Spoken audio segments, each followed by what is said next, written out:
Olá, meus queridos, que a graça e a paz do nosso Senhor Jesus seja com a vida de cada um nesse dia. Deus nos deu mais essa oportunidade de estarmos na presença dEle e assim poder aprender um pouco mais. E hoje é um dia maravilhoso. Cada dia que o Senhor nos dá é um dia maravilhoso. E hoje nós vamos agradecer mais uma vez por esse dia que Ele tem nos dado. Oremos. Pai amado, em nome de Jesus, Senhor, eu quero te agradecer mais uma vez por esse dia tão maravilhoso que o Senhor nos deste, ó Deus. Um dia debaixo da Tua proteção. Quantos, ó Pai, hoje não têm a oportunidade de estar ouvindo da Tua palavra, não podem, Senhor, usufruir deste amor que é vindo de Ti. Muitos, ó Deus, estão acamados, inconscientes, ó Deus. Muitos estão desesperados. Ó Pai, que o Senhor visite a cada um, Senhor. Dê a eles a paz, tranquilidade. Em nome de Jesus, nós queremos clamar também que Teu Espírito Santo venha, ó Deus, agir em nossas vidas, agir em nossos corações, para que tenhamos o desejo de aprender mais de Ti, de viver uma unidade cristã verdadeira, ó Pai. Em nome de Jesus que nós oramos a Ti. Amém. Amém, meus queridos. E a lição de hoje está em Efésios 4:13, o desafio da unidade em Cristo. O desafio da unidade em Cristo. Então nós vamos estudar o capítulo 4 de Efésios. E quais são os objetivos dessa nossa lição de hoje? Compreender que o que há de nos identificar como discípulos de Jesus é exatamente sermos um, assim como Jesus e o Pai. Desenvolver a unidade, tendo Jesus como a perfeição a ser buscada. E o nosso texto áureo encontra-se em Efésios 4:13. Até que todos cheguemos à unidade da fé e do pleno conhecimento do Filho de Deus, ao estado de homem feito, à medida da estatura da plenitude de Cristo. Meus queridos, vivemos um tempo em que são identificados vários tipos de igrejas. Existem as igrejas históricas com características conservadoras, existem as igrejas contemporâneas que buscam um programa novo, culto e programa inovadores, buscando uma integração com as tendências do novo século. Tem também as igrejas renovadas ou carismáticas, que dizem viver na busca de experiências crescentes de avivamento. Existem aquelas igrejas abertas que buscam equilíbrio entre as tendências, um estilo novo para conviver com as diferenças. Mas existe uma razão que é apresentada por Jesus Cristo para que a igreja se apresentasse vitoriosa. Foi a unidade. Então não adianta querer ser uma igreja histórica, não adianta querer ser uma igreja contemporânea, não importa, não adianta de nada ser uma igreja carismática. Se eles não buscarem a unidade cristã, se elas não buscarem a unidade cristã, elas nunca serão vitoriosas. Tudo depende disso daí. Mas quais são as formas de preservar a unidade cristã? Eu vou falar para vocês algumas. Gaste mais tempo considerando as evidências da graça em outros cristãos do que pensando seus pecados e fraquezas. Considere que segurança espiritual vem através de unidade espiritual. Medite nos vários mandamentos de Deus para que nos amemos uns aos outros. Passe mais tempo considerando áreas de concordância do que discordância. Busque a humildade. Julgue a si mesmo mais do que você julga os outros.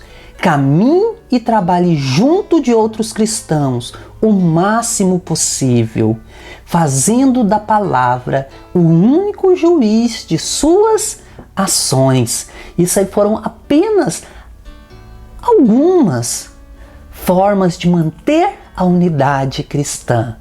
Existem várias outras, e é sobre isso que nós vamos falar hoje, a unidade cristã. E o nosso primeiro ponto encontra-se em Efésios 4:1. O desafio da unidade está no fato de um andar digno. Por isso, eu, o prisioneiro no Senhor, peço que vocês vivam, peço que vocês andem de maneira digna da vocação a que foram chamados. Aí fala, de andar, andeis. Então, nessa segunda parte da carta, Paulo detalha o caminho ou vida de boas obras, mencionado pela primeira vez lá em Efésios 2, capítulo 2, versículo 10. Essa figura de linguagem para uma conduta é comum nas Escrituras. Sempre nós vamos encontrar nas Escrituras essa conduta, andar no caminho correto. Paulo também fala da vocação. Paulo falou de uma esperança para a qual os crentes foram chamados. Agora concentra-se sobre a vida para a qual são chamados. Ele já havia indicado claramente qual o significado dessa vida, como nós já vimos em Efésios 1, versículo 4 e em Efésios 2, versículo 10. Mas o que é o andar digno? Andar digno é buscar a unidade de vida, é a dignidade em nosso viver. Esta vida digna depende de nossas escolhas. Nossas escolhas revelam o nosso caráter. O mais importante numa pessoa não é onde ela vai. Por quê? Ela pode ir a qualquer lugar quando ela é obrigada. Quando ela é obrigada, ela vai em qualquer lugar. Porém, quando você tem a escolha de onde poder ir, isso que é o importante. Onde você vai quando pode escolher ir, vai mostrar o seu caráter.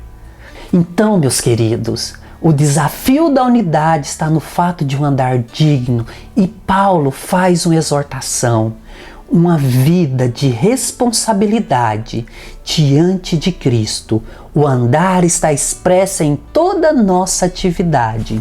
Devemos viver de tal modo que o mundo reconheça que somos filhos de Deus. Devemos viver de tal modo que o mundo reconheça que somos filhos de Deus. Vamos agora fazer uma avaliação das nossas vidas. Você aí na sua casa, faça essa avaliação no seu íntimo.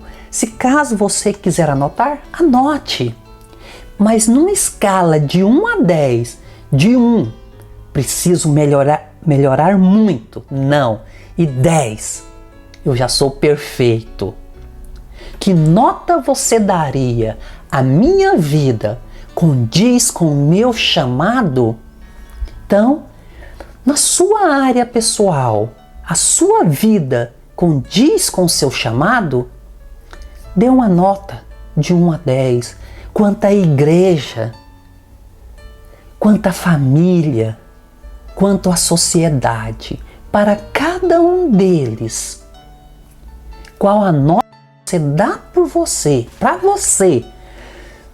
Não olhe para o seu irmão, para você. Qual a nota que você daria?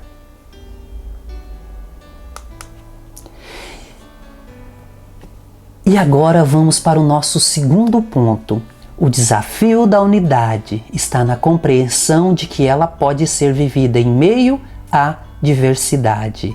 E ele mesmo concedeu uns para apóstolos, outros para profetas, outros para evangelistas e outros para pastores. E diversidade, o que venha ser diversidade?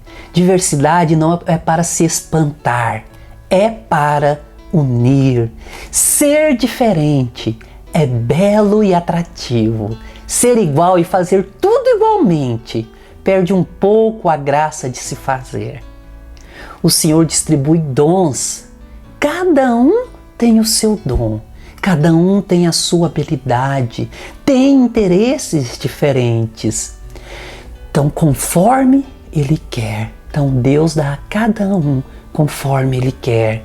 E em muitas situações, Ele aperfeiçoa as habilidades naturais que cada um já tem. No caso, os talentos que são dádivas do Senhor na criação. É tão bom a gente ser diferente. Depois nós veremos. Já pensou? Se todos tivessem a mesma função na igreja, será que a obra iria para frente? E aí nós temos duas perguntas. Qual a diferença que há entre unidade e uniformidade? Mesmo em meio à diversidade, é possível sustentar a fé? Eu vou tentar responder para vocês. Então, unidade, o que é unidade? É estar juntos, um do lado do outro, enquanto uniformidade é ser todos iguais. Por exemplo, todos terem o mesmo talento, terem o mesmo dom. Então, nós podemos ter unidade, mas nós não podemos ter uniformidade. Nós temos dons diferentes, cada um tem um dom diferente, tem um talento diferente. A segunda pergunta, mesmo em meio à diversidade, é possível sustentar a unidade? Sim, é possível. Como já falamos, diversidade não é para espantar, mas para unir. Todos os talentos, diferentes talentos, juntos, em união, ter uma unidade saudável. Na diversidade, vamos ter unidade e sustentar a unidade, porque nem todos exercem a mesma coisa no corpo, mas a unidade é preservada. A diversidade existe exatamente para que se viva a unidade. O nosso corpo tem muitos membros e cada um tem a função. Assim também é na Igreja de Cristo. Cada um tem a sua função ali. Tem a diversidade, mas todos devem buscar uma unidade cristã, uma unidade na vida cristã. O nosso próximo ponto, o desafio da unidade, tem como exemplo a estatura de Cristo, Efésios 4:13, até que todos cheguemos à unidade da fé e do pleno conhecimento do Filho de Deus, ao estado de pessoa madura, à medida da estatura da plenitude de Cristo. O vigor espiritual consistente, duradouro e inegociável é fruto da maturidade cristã. Essa maturidade se evidencia na unidade, mesmo havendo diversidade, como nós já falamos. Essa maturidade se evidencia em pleno conhecimento de Jesus, não em coisas inúteis e sem valor. A unidade, ela só se mostra com maturidade quando evidencia pleno conhecimento de Jesus. E como a gente pode ter uma vida cristã, espiritual, crescente? Faça você também aí novamente a sua avaliação. Tenho maturidade na fé? Sim ou não? Estou crescendo no conhecimento de Deus? Sim ou não? Busco desenvolver a unidade tendo Jesus como a perfeição a ser buscada? Sim ou não? Faça você aí a sua avaliação. Vamos para o nosso próximo ponto. O desafio da unidade consiste em promover a maturidade cristã. Efésios 4, 15 e 16. Mas, seguindo a verdade em amor, cresçamos em tudo naquele que é a cabeça, Cristo, de quem todo o corpo, bem ajustado e consolidado pelo auxílio de todas as juntas, segundo a justa cooperação de cada parte, efetua o seu próprio crescimento para a edificação de si mesmo em amor. Aí Paulo recorre à analogia do corpo humano. Os dons não são dados aos crentes para o seu proveito próprio, para o seu bel prazer, não.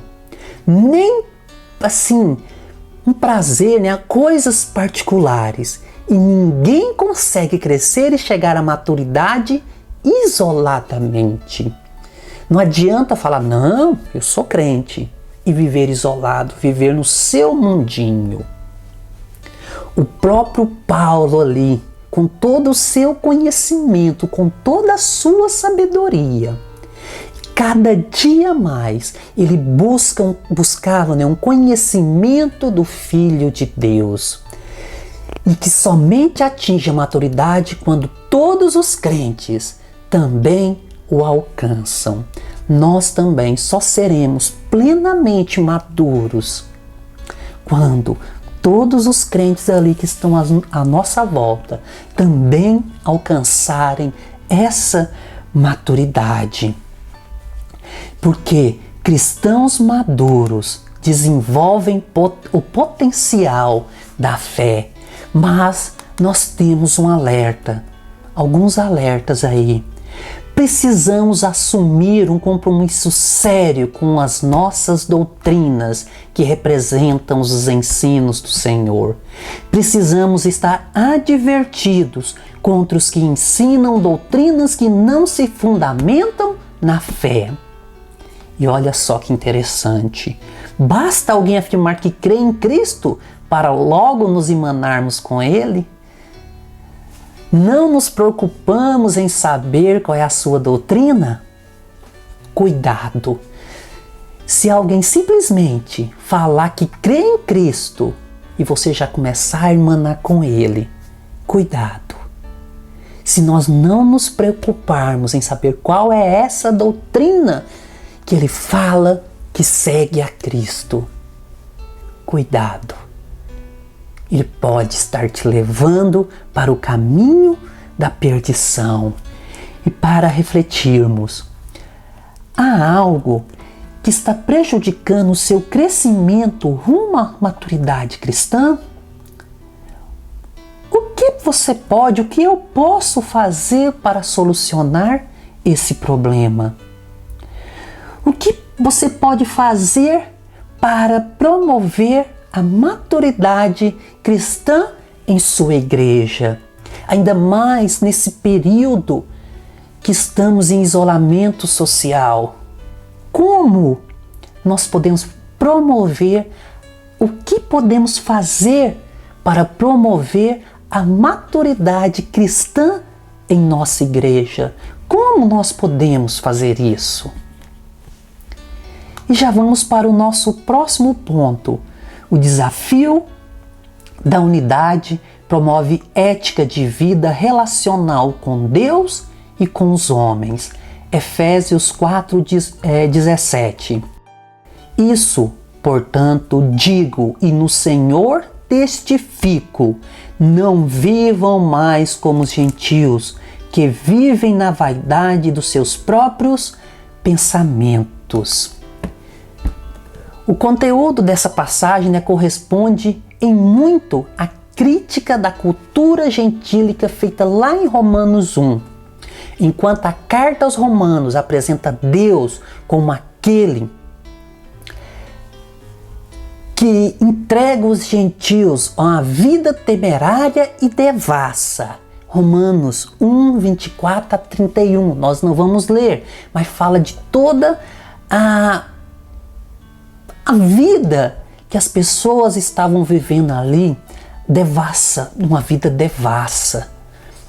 Efésios, ao contrário disso, apresenta o mesmo desfecho sob a perspectiva da ação humana.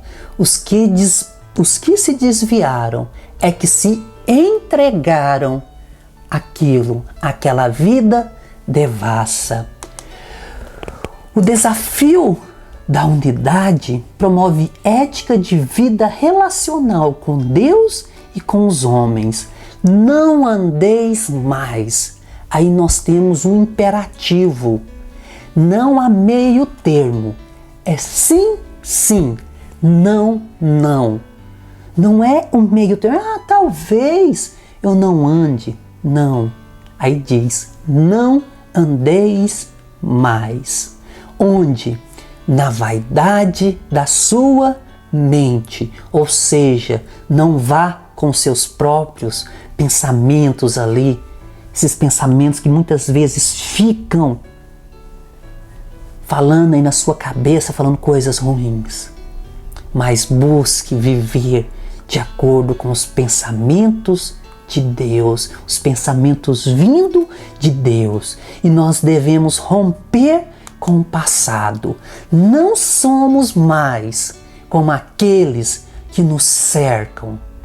Não podemos mais agir de maneira como eles o fazem.